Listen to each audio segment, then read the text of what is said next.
Hey everybody, just gonna continue reading the rest of this chapter.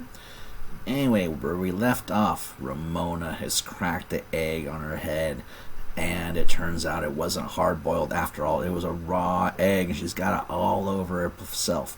So, Miss Larson, the school secretary, took one look at Ramona, sprang from her desk, and said, "Well, you need a little help, don't you?"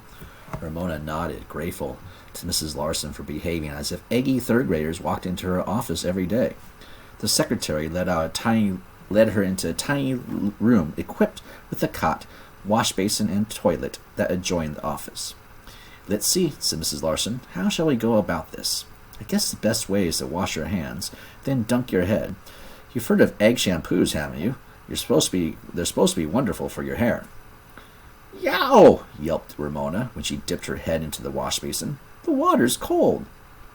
"It's probably a good thing we don't have warmer water," said Mrs. Larson. "You wouldn't want to cook the egg in your hair, would you?" She rubbed and Ramona snuffled. She rinsed and Ramona sniffed. Finally, Mrs. Larson said, "That's the best I can do," and handed Ramona a wad of toilet paper towels. "Dry yourself off the best you can," she said. "You can wash your hair when you get home." Ramona accepted the towels. As she sat on the cot, rubbing and blotting and seething in humiliation and anger, she listened to the sounds from the office, the click of the typewriter, the ring of the telephone, Mrs. Larson's voice answering. Ramona began to calm down and feel a little better. Maybe Mrs. Kemp would let her wash her hair after school. She would let Willa Jean pretend to be working in a beauty shop. Or she could let Willa Jean pretend to be working in a beauty shop and not say anything about her sustained silent reading.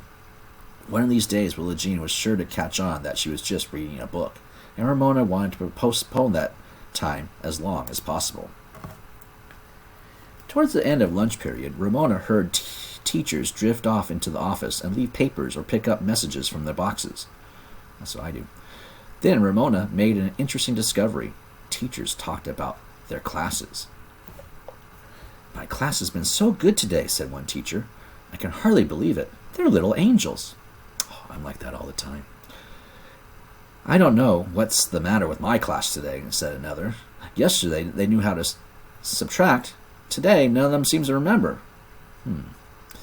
"Perhaps it's the weather," suggested another teacher. Ramona found all this conversation most interesting. She had blotted her hair as best as she could when she heard Mrs. Whaley's big, cheerful voice speaking to Mrs. Larson. "Here are those tests I was supposed to hand in yesterday," she said. "Sorry I'm late." Mrs. Larson murmured in answer. Then Mrs. Whaley said, "I hear my little show-off came in with egg in her hair." And she laughed and added, "What a nuisance." Ramona was so stunned she did not try to hear Mrs. Larson's answer. Show-off? Nuisance? Did Mrs. Whaley think she had a broken and a raw egg on her hair on purpose to show off? And to be called a nuisance by her teacher when she was not a nuisance? Or was she? Ramona did not mean to break an egg in her hair. Her mother was to blame. Did this accident make her a nuisance?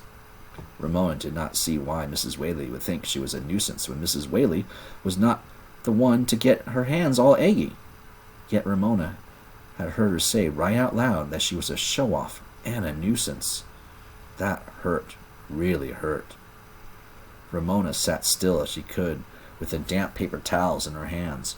She did not want to risk even the softest voice by throwing them into the wastebasket. Lunch period came to an end, and still she sat. Her body felt numb, so did her heart. She can never, never face Mrs. Whaley again. Never. Mrs. Larson's typewriter clicked cheerfully away.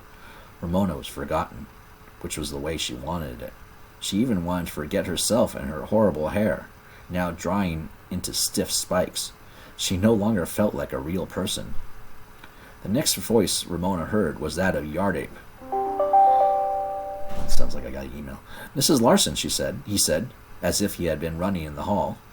"Mrs. Whaley said to tell you Ramona didn't come back after lunch." The typing stopped. "Oh my goodness," said Mrs. Larson as she appeared in the doorway. "Why, Ramona, are you still here?" How was Ramona supposed to answer? "Rung along back to class with Danny," said the secretary. "I'm sorry I forgot all about you." "Do I have to?" asked Ramona. Of course, said Mrs. Larson. Your hair is almost dry. You don't want to miss class. Ramona did want to miss class. Forever. The 3rd grade was spoiled. Forever. Come on, Ramona, said Yard Ape, for once not teasing. Surprised by sympathy from Yard Ape, Ramona reluctantly left the office. She expected him to go on ahead of her, but instead he walked beside her, as if they were friends instead of rivals. Ramona felt strange walking down the hall alone with the boy. As she trudged along beside him, she felt she had to tell someone the terrible news. Mrs. Whaley doesn't like me, she said in a flat voice. Don't let old Whaley get you down, he answered. She likes you, okay? You're a good kid.